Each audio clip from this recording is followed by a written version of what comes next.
Between October 14th and November 18th, ramp and cargo warehouse employees will have the opportunity to decide the future path of your career.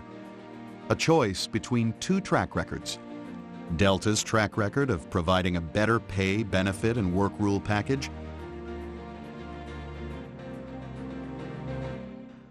or paying the IAM union dues for the chance to negotiate whether your pay, benefits, and work rules package will go up, go down, or stay the same. Listen to your leaders as they talk about the likely impact of IAM representation on the culture and the direction of Delta Airlines. We think this is the most important decision you will make at Delta. Here's why. In every station, my personal message is you really need to get out and vote. It's the most important decision of your career, and you need to get the facts. It is important that every single employee's voice be heard and not let other people speak on your behalf. And I think that it's also important to understand what it is you're voting for, and you are voting for the one team working together, leadership hand in hand, ensuring that our customers and our employees are all considered every single day in every decision we make. It could very well much change the fabric in terms of being able to move fast to the business, being able to make decisions, and not being bogged down by third-party intervention that does happen throughout our industry. It is the opportunity that our pre-merger Delta employees have to really demonstrate to the world that they believe in the Delta culture, that it's important to them, and they don't need anyone representing them, that they have a great relationship with the leadership.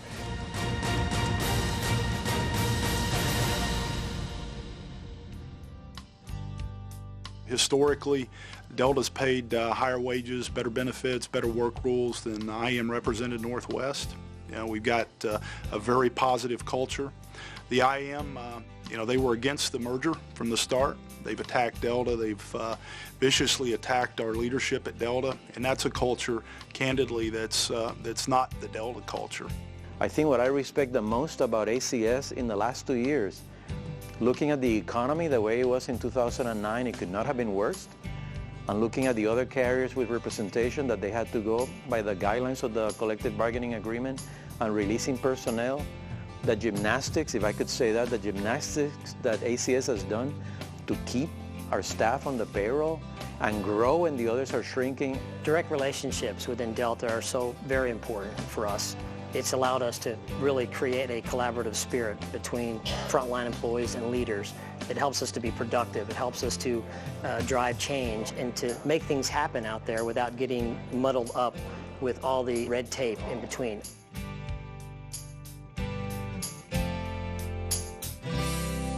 Well, I think it's so important because this airline, this Delta Airlines, has been around for 80 years in a highly unionized industry. Kind of sticks out a little bit, and it makes people wonder, hey, what's going on over there? There's something different. And being part of this airline for 12 years, I can assure you that there's something different here. The Delta culture, which is built on trust, which is built on caring, dignity, listening, engaging, that results in everyone being together, focused on the same objectives, and so it is a we. Oftentimes in a union culture that I've worked in the past, the language very quickly becomes scattered with we and they, to the point where oftentimes I have to stop and ask, who is they? The real distinguishing thing about Delta has always been its people and its culture. The people of Delta and the culture of Delta has been grounded upon some very basic principles. And the principles are that everyone's treated with dignity and respect, that we always keep our deals, that we always act with integrity, and that we have both a financial obligation, but more than that, a moral obligation to build an organization that values people and provides to them a really good place to work for their whole career. Every vote counts. So if we do not have all of our employees vote, we have the risk of having the decision be based on what a minority of our employees want to have happen. The most important thing that you can do is to be informed and make an informed decision. Get the facts. Go to the Winning Together website, visit the resource rooms, and get answers to your questions before you make one of the most important decisions of your career. It's very easy to vote. It may seem complex when you get the instructions. The best way to vote is to do it as soon as possible. I strongly advocate to my colleagues to vote, but not only vote, we cannot have apathy at this. We have to vote.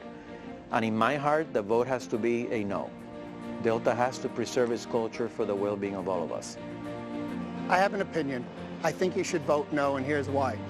Let's look at this logically. Just look at it logically. Let's get out of the emotion on the decision. Let's look at it logically. For over 80 years, a company time and time again has said no to labor representation. Why? Could they all be wrong? Are all those employees somehow just don't have it? Just logically think about that. I'm urging you to get out and vote. The voting rules have changed, so it is very important that you vote. And if you believe in the Delta culture, I urge you to vote no.